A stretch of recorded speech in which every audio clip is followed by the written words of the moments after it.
Alors, on vous demande de montrer que le booléen est faux. Avec la première méthode, c'est montrer que la négation est vraie. Donc la négation, on l'a déjà pas mal travaillé.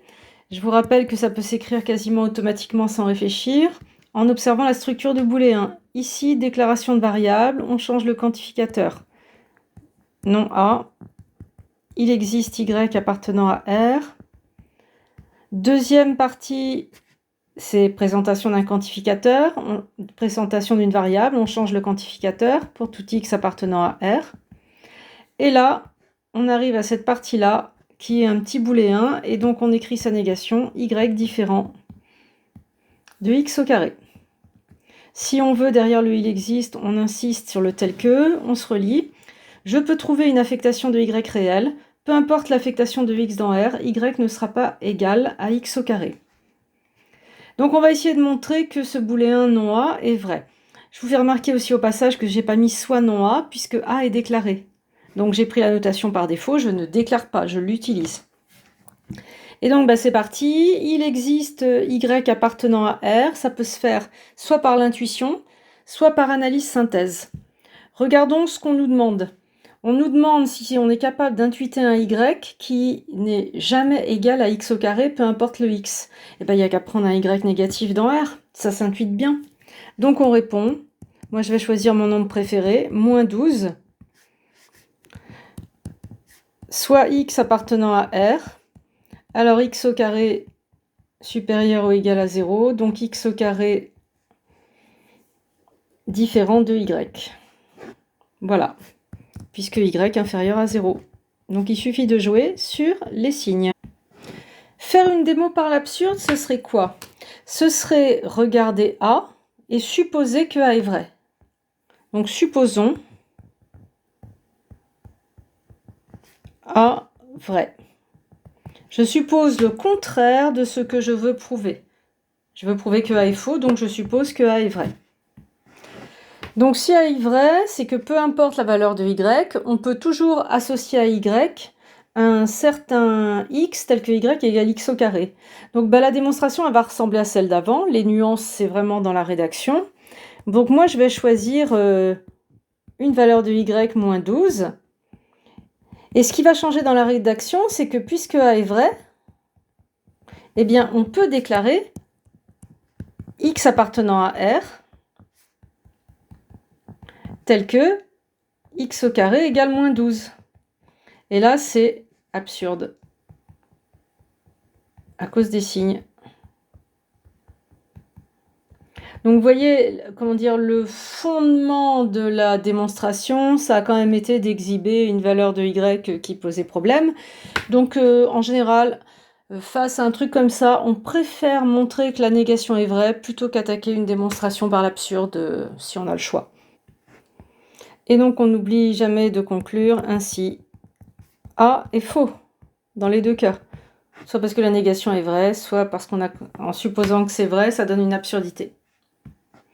Alors la question suivante, c'est vraiment un grand classique, il faut vraiment savoir faire. C'est un exo de base de démonstration par l'absurde. C'est montrer que racine de 2 n'est pas rationnelle. C'est tellement célèbre avec Pythagore.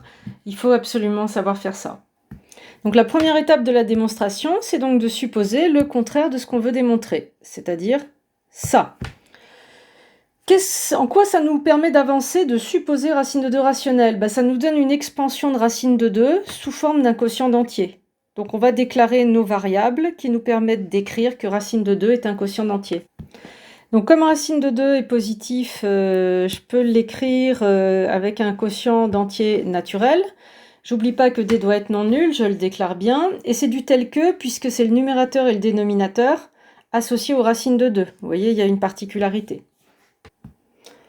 Alors, on va essayer de passer en arithmétique, de jouer sur le côté entier. Pour ça, il faut se débarrasser de racine de 2. Donc, on va élever au carré. Un petit mot de liaison. 2 égale n carré sur d carré. Et puis, je reviens vraiment à l'arithmétique. Donc, j'enlève la fraction. Ça fait que n carré égale 2d carré. Ce égal, je vais le baptiser étoile. Qu'est-ce que je peux en déduire de ce égal d'un point de vue arithmétique ? Eh bien, c'est que n va forcément être un entier pair, parce que le produit de deux impairs, ça fait toujours un impair. Donc pour que n carré soit pair, c'est que n est pair. On va le mettre. N est pair. Du coup, j'ai une reformulation de n, je déclare ma variable telle que n égale 2k, et ça me donne une reformulation de... Hop, attendez, je la fais apparaître. Donc j'ai remplacé n carré par 2k au carré, ça fait 4k2, et j'ai laissé 2d carré. Je réduis par 2, j'obtiens 2k carré égale d carré, donc d est pair. Voilà, et n est pair. Bon, je suis censée trouver une absurdité. Est-ce que c'est gênant d'avoir n pair, d pair? Pas forcément. C'est là où il faut comprendre qu'on n'a pas suffisamment bien déclaré nos variables. Reprenons. Ici, j'ai déclaré un numérateur et un dénominateur, racine de 2 égale n sur d. Mais j'aurais pu leur donner une particularité à ces variables. J'aurais pu décider qu'elles n'avaient pas de diviseur commun, que la fraction était réduite.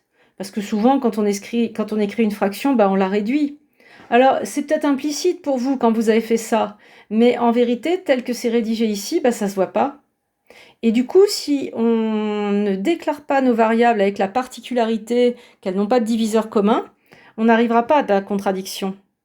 Donc une fois qu'on a compris ça, c'est pas grave, on vient rectifier. On ajoute la particularité et la fraction n sur d est irréductible. C'est-à-dire que n et d n'ont pas de diviseur commun, autrement dit, ils sont premiers entre eux. Là. Hyper important. Donc rien ne vous interdit d'ajouter cette particularité quand vous déclarez n et d, puisque la particularité est cohérente, ça existe. Et maintenant, reprenons. Donc maintenant que nos variables n et d n'ont pas de diviseur en commun, j'ai élevé au carré, j'ai reformulé, j'ai trouvé un entier n qui est pair, un entier d qui est pair, du coup n et d, ils ont le diviseur 2 en commun. Et donc là, il y a une contradiction. Ainsi, n et d ont 2 comme diviseur commun.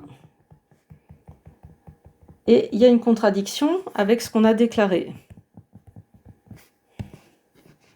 C'est absurde. Ou contradictoire, comme vous voulez. Ça veut dire que racine de 2 est un rationnel. Il n'y a plus qu'à le dire.